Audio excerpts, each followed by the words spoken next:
Hello बच्चों, आज से हम लोग कक्षा 10 गणित का अध्ययन करेंगे। ये जो हम लोग पढ़ेंगे ये बेसिकली हिंदी मीडियम वालों के लिए होगी।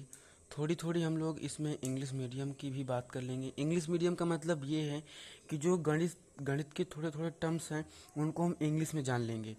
तो चलिए स्टार्ट करते हैं। सबसे पहला चैप्टर हमारा आता है कक्षा 10 गणित में वास्तविक संख्याएं, जिसे इंग्लिश में हम लोग बोलते हैं रियल नंबर। तो रियल नंबर क्या होती हैं? सबसे पहले इसको समझने से पहले हम लोग संख्याओं की बात कर लेते हैं। संख्याएं कितने प्रकार की होती हैं?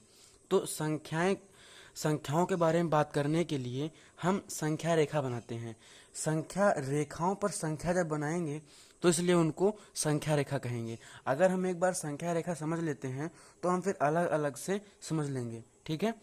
जैसे इसमें होता है कि पूर्ण संख्याएं, प्राकृत संख्याएं, है ना, जिसे इंग्लिश में नेचुरल नंबर बोलते हैं, और होल नंबर, पूर्णांक बोलते हैं जिसे, ठीक है। तो बहुत सारी संख्या होती हैं, उनके बारे में हम लोग थोड़ा बहुत चर्चा कर लेते हैं। फिर इसके बाद वास्तविक संख्या पढ़ेंगे। वास्तविक संख्या का एक चैप्टर है क्लास 10th में, पहला चैप्टर है, अध्याय 1 है, तो उसमें हम लोग अच्छे से समझेंगे, ठीक है। चलिए स्टार्ट करते हैं हम वास्तविक संख्या को समझना। तो हमने एक लाइन खींच दी स्केल से, और इसमें हम लोग क्या करेंगे, अब संख्याएं लिख देंगे। यहाँ पर 0 है, इस तरफ माइनस हो जाएगा, इस तरफ प्लस हो जाएगा। मतलब माइनस प्लस का मतलब यह है कि इधर माइनस की संख्या हो जाएंगी, इधर प्लस की संख्या हो जाएंगी। तो यहाँ पर हम लिखेंगे 1, 2, 3, 4, 5, 6, 7,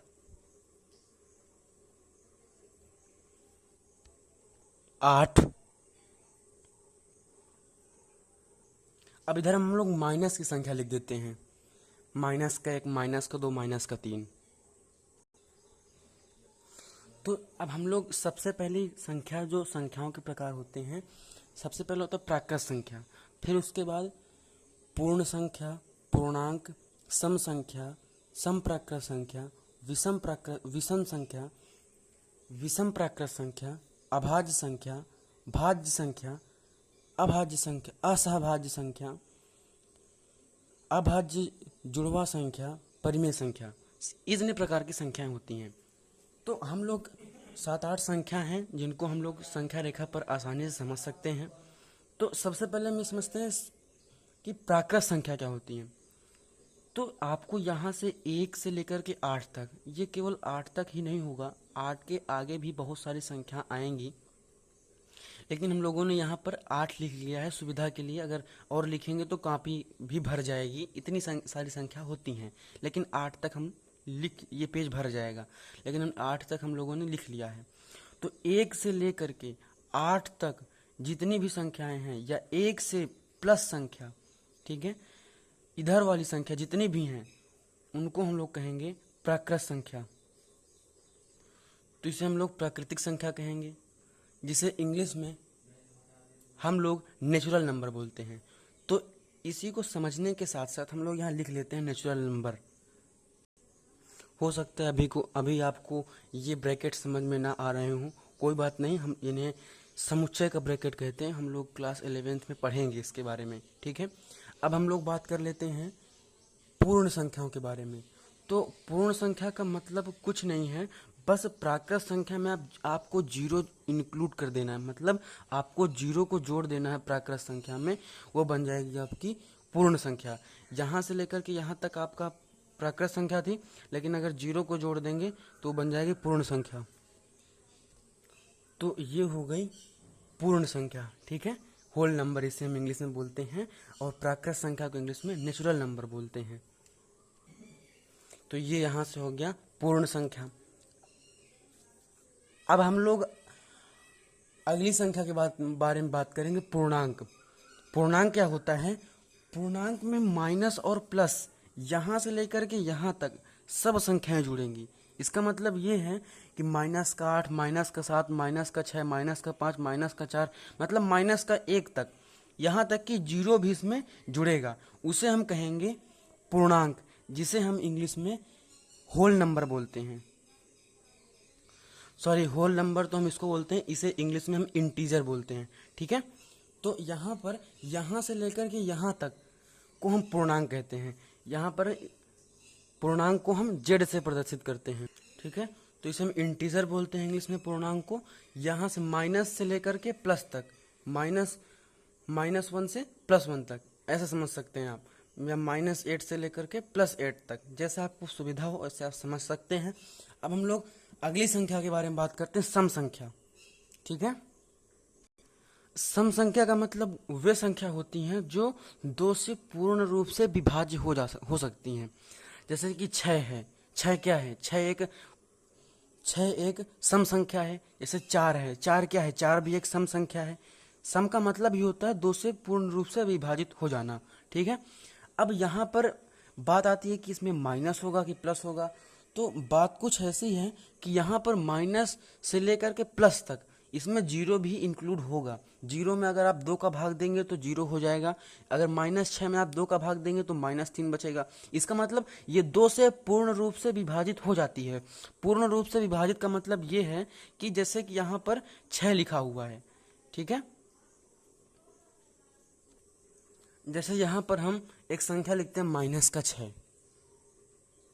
ठीक है, और इसको हम भाग लगाते हैं 2 से, ठीक है, 2 तिहाइयाँ 6। तो 6 का मतलब यहाँ पर कुछ भी ना बचे नीचे, ठीक है, उसे हम कहते हैं पूर्ण रूप से विभाजित हो जाना। जैसे 4 है, 4 को हम 2 से अगर भाग देते हैं तो 2 दूनी 4, 4 से मतलब माइनस क्या करते हैं हम, घटाते हैं ना, जोड़ते क्या करते हैं यहाँ पर, इसको नीचे काट देते हैं, ठीक है। तो ये चीज हो जाती है, 2 दूनी 4। आप कहोगे सर इसको 4 4 8 8 नहीं हो सकता क्या, ये 4 4 8 भी हो सकता है, लेकिन यहाँ पर तो ये तो पूरा तरह से कट चुका है ना, तो ये पूर्ण रूप से विभाजित हो गया है। इसे हम कहते हैं कि वो, तो सम संख्याओं को हम इंग्लिश में इरेशनल नंबर बोलते हैं। इसे भी हम लोग लिख लेते हैं यहाँ पर। अब जो अगली संख्या आती है उसे हम विषम प्राकृत संख्या बोलते हैं। इसे इंग्लिश में हम ऑड नंबर बोलते हैं।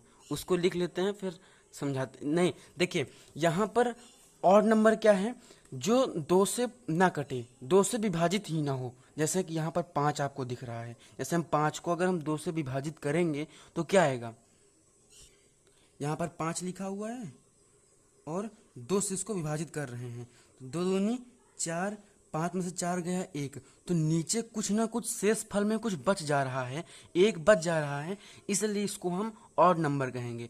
जैसे 7 है, हम 7 को देख लेते हैं। 7 को जैसे विभाजित करते हैं 2 से, तो 2 तिहाइयाँ 6 और 7 में से 6 गए 1, तो 1 बच जाता है ना नीचे, इसलिए हम इसको कहेंगे ऑड नंबर, ठीक है। इसी प्रकार से 7 5 3 हो गया, ठीक है, तो ये हो गया इरेशनल ऑड नंबर, ठीक है। इरेशनल नंबर नहीं, इरेशनल नंबर तो ये होता है सम संख्या जिसे बोलते हैं, लेकिन ऑड नंबर उसे बोलते हैं जो 2 से नहीं कटता। अब यहाँ पर अगली संख्या आती है विषम प्राकृत संख्या, है ना। इसमें क्या होगा, पॉजिटिव वाले नंबर होंगे। इसमें विषम प्राकृत संख्या में क्या हुआ था, विषम संख्या में क्या हुआ था कि हम लोग केवल विषम संख्या में हम लोगों ने माइनस और प्लस दोनों संख्या ले ली थी, लेकिन विषम प्राकृत संख्या में केवल पॉजिटिव वाले नंबर हम लोग लेंगे, ठीक है। जैसे कि विषम प्राकृत संख्या में 0 नहीं लेंगे, अगर 0 ले लेंगे तो पूर्ण संख्या बन जाएगी, लेकिन 1 से लेकर के इधर पूरी पॉजिटिव संख्या। लेकिन हाँ ये ध्यान रखना, विषम की बात कर रहे हैं, सम की बात नहीं कर रहे हैं। उसमें 2 नहीं आएगा, 4 नहीं आएगा, 6 नहीं आएगा, क्योंकि ये 4 6 8 ये सब 2 से कट जाते हैं। इसमें आएगा 1 5 7 और 3 भी आएगा, ठीक है। तो ये हो गया संख्याओं के बारे में। और जो अगली संख्या आती है उसे हम कहते हैं अपरिमेय संख्या, जो p/q के रूप में लिखी जा सकती है। जैसे कि तो ये परिमेय संख्या 2 प्रकार की होती हैं, अपरिमेय और परिमेय संख्या। सबसे पहले हम अपरिमेय संख्या के बारे में बात करते हैं। अपरिमेय संख्या वो संख्या होती हैं जिसे हम p/q के रूप में नहीं लिख सकते, और p और q पूर्णांक होता है। जो ऊपर नीचे संख्या लिखी होती है ना, ये पूर्णांक होता है, और q बराबर 0 नहीं हो सकता। अगर ये q 0 हो जाएगा तो ये ऊपर कोई भी संख्या होगी ये अनंत हो जाएगी, इसलिए हम q को 0 नहीं कर सकते। जैसे कि यहाँ पर 3/5 लिखा हुआ है। अगर हम इस 5 को 0 बना देंगे तो ये जो संख्या हो जाएगी ये इनफाइनाइट, ये संख्या हो जाएगी इनफाइनाइट। तो इनफाइनाइट हो जाएगी, इसलिए हम इसको नीचे 0 नहीं लिख सकते। तो अपरिमेय संख्या में हम तब क्या होगा, यहाँ पर √3 हो सकता है, या फिर √5 हो सकता है। यहाँ तक कि पाई भी क्या है, एक अपरिमेय संख्या है, ठीक है। और यहाँ पर √3 हो सकता है, ठीक, -√3 हो सकता है। ये सब क्या है, ये सब अपरिमेय संख्या है। और परिमेय संख्या क्या होती है, जिसे हम p/q के रूप में लिख सकते हैं। और परिमेय संख्या क्या होती हैं, ऐसी संख्या जिसे p/q के रूप में लिखा जा सकता है, परिमेय संख्या कहलाती है। जैसे q, जहाँ q ≠ 0 हो जाएगा, ठीक है। और यहाँ पर हम परिमेय संख्या को q से प्रतिनिधित करते हैं, ये समुच्चय का ब्रैकेट होता है। और जैसा कि हम लोग जानते हैं कि क्लास 11th में समुच्चय का चैप्टर है, वहाँ पर हम समुच्चय के बारे में पढ़ेंगे। लेकिन यहाँ पर अभी समझ लेते हैं कि जो p/q है, p और q ये बिलोंग्स टू का चिन्ह होता है। ये जो चिन्ह होता है ना, ये बिलोंग्स टू का चिन्ह होता है, ठीक है। p/q बिलोंग्स टू z और q ≠ 0, ठीक है। तो इंटीजर होता है, ये जो z है इसे इंटीजर बोलते हैं। अभी हम लोगों ने इंटीजर के बारे में समझा है। तो जो p/q है ये इंटीजर से बिलोंग करता है। ये ऊपर नीचे जो है ना पूर्णांक, यहाँ हम लोगों ने क्या लिख दिया था अलग से कि जहाँ p और q पूर्णांक है, लेकिन यहाँ पर p और q ये इंटीजर इस रोस्टर रूप में लिख दिया है, ठीक है। तो ये होगा, ये हम लोगों ने संख्याओं के बारे में बात किया। और कल से हम लोग अब अध्याय 1 के क्वेश्चंस के बारे में बात करेंगे, क्वेश्चंस हल करेंगे, ठीक है। चलिए, थैंक यू।